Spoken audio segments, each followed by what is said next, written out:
தான் வந்திருக்கோங்க. இன்னைக்கு சாம்பார் தூள், சிக்கன் மசாலா, அதாவது சிக்கன் கிரேவி மசாலா ஒரு பொடி ரெடி பண்ணுறோம். அது எல்லாமே ஃப்ரெஷ்ஷாக அரைச்சி வந்திருக்கு. வந்த உடனே அப்படியே விறுவிறுன்னு பேக் ஆக ஆரம்பிச்சிச்சுங்க. அப்புறம் கொரியர் பேக்கிங் எல்லாமே நடந்துட்டு இருக்கு. இன்னும் என்ன ஒர்க்கெல்லாம் போகுதுங்கிறதையும் நம்ம பார்த்துடலாம். அப்புறம் இந்த சிக்கன் கிரேவி மசாலா வந்துட்டு சிக்கன் கிரேவி செய்யறதுக்கு யூஸ் பண்ணலாம், சிக்கன் தண்ணி குழம்பு பண்றதுக்கு யூஸ் பண்ணலாம், மட்டன் தண்ணி குழம்புக்குமே யூஸ் பண்ணலாங்க. இந்த சிக்கன் கிரேவிக்கு வந்து இந்த ஒரு பொடி மட்டுமே போதும். மஞ்சத்தூள் வேண்டாம், மல்லித்தூள் வேண்டாம், மிளகாத்தூள் வேண்டாம், கரம் மசாலா வேண்டாம், எதுவுமே தேவையில்லைங்க. இந்த ஒரு பொடி மட்டுமே போதும். இப்போ என்னெல்லாம் போயிட்டு இருக்குங்கிறத பார்த்துக்கலாங்க. கோதுமை மாவு ஆர்டருக்காக பண்ணி கொடுக்குறோங்க. அதனால் கோதுமை வாங்கி நல்லா தண்ணியில் ஊற வச்சு களைஞ்சி காய வச்சு இப்போ நிழல்லையே காஞ்சிட்ருக்குங்க. ராகி ஒரு பக்கம் முளை கட்டினது காஞ்சிட்ருக்கு. அப்புறம் சாம்பார் தூள் அரைச்சி வந்தது அப்படியே ஃப்ரெஷ்ஷாக இப்போ பேக் ஆகிட்டுருக்குதுங்க. அப்படியே வந்து சிக்கன் கிரேவி மசாலாவும் ரெடியாகி இருக்குது. இந்த பொடி எல்லாமே அரைச்சி வந்த உடனே இப்போ கொட்டி ஆற வச்ச உடனே இப்போ எல்லாமே ஆர்டருக்கு பேக் பண்ணிகிட்ருக்காங்க. அப்புறம் முருங்கைக்கீரை ஃப்ரெஷ்ஷாக வந்துச்சுங்க. நல்லா தண்ணியில் வாஷ் பண்ணி போட்டு இந்த மாதிரி பழுப்பு இலையெல்லாம் நீக்கிட்டு முருங்கைக்கீரை ஆயிர வேலையும் ஒரு பக்கம் நடந்துட்டு இருந்துச்சு.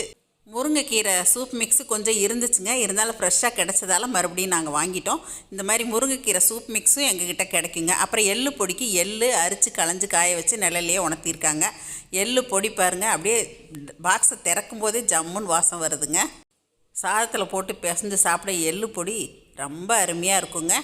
அப்புறம் பேக்கிங் எல்லாமே ஒரு பக்கம் கொரியர் பேக்கிங் போயிட்டு இருந்துச்சுங்க. லோக்கலில் இருக்கவங்களுக்கு இந்த மாதிரி எடுத்து வச்சுருவாங்க, வந்து வாங்கிட்டு போயிடுவாங்க. அங்கங்கே ட்ரேயில் தனித்தனியாக நேம் போட்டு எடுத்து வச்சுருவாங்க. ஆஃபீஸ் டைமில் வந்து வாங்கிக்குவாங்க எல்லாருமே.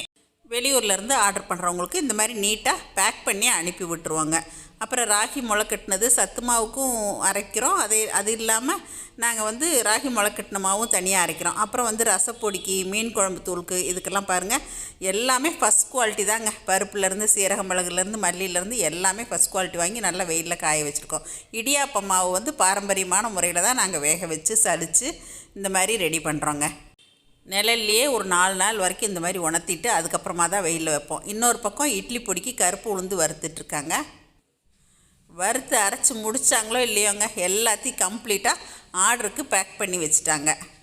எங்களோட இட்லி பொடியில் கருப்பு எள்ளு, கருப்பு உளுந்தெல்லாம் சேர்க்குறதுனால டேஸ்ட்டு செமையாக இருக்குங்க.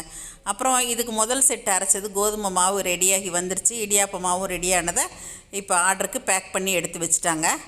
இந்த மாதிரி தாங்க சமையலுக்கு தேவையான அத்தனை வகை பொடிகளும், அப்புறம் சாப்பாட்டுக்கு தேவையான இட்லி பொடி, பருப்பு பொடி, எள்ளு பொடி, கொள்ளு பொடி, கருவேப்பிலை பொடி எல்லாமே எங்ககிட்ட கிடைக்கும். தேவைப்படுறவங்க ஸ்க்ரீனில் இருக்க நம்பரில் காண்டாக்ட் பண்ணி வாங்கிக்கலாங்க.